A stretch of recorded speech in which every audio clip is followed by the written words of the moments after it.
also Jasper, two integral parts of the Cullen family. Breaking Dawn Part 1, this is going to blow everything apart for all these fans, isn't it? This is a very emotional movie. Very exciting film. Yeah. It starts off with a wedding, which is on a really high note, and then it gets kind of down and dirty really, really quickly. Jackson, you're also in a band, mate. 100 Monkeys, is that right? Have I got that correct? Yeah, you got that correct. You know what I was concerned about, because I know Robert, I think he snuck a couple of his own songs into the film that he wrote. Oh yeah, in the first. Yeah, in the first. Any of your songs in there? Did you fight to try and get a couple of the tracks in there, or...? Yeah. I like how you lean in. You're like, okay, listen here. We're gonna get Piers Morgan on this right now. It's like you got the Larry King pose going on.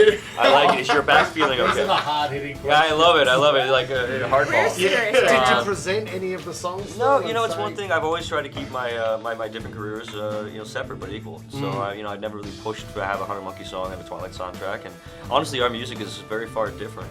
It's very eclectic rock and roll. Our songs are about drinking and they're drinking anthems and songs about the devil and women who cheat and steal. We don't really have. It's not about being the valedictorian. It's not about being the valedictorian. You know, it's not about.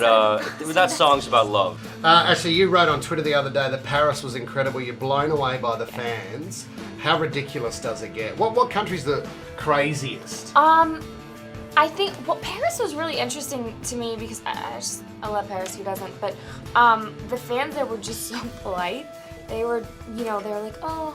Hi, nice to meet you. Can I have an autograph, please? Okay, thank you. Have a good day. And I was like, this is so strange.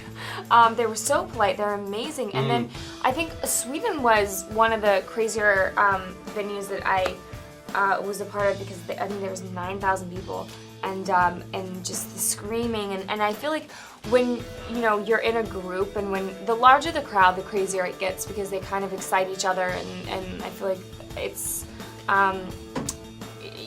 It's one of those things where it's contagious and the excitement just takes off. And it turns into kind of hysteria and so that was one of the crazier places that I've been.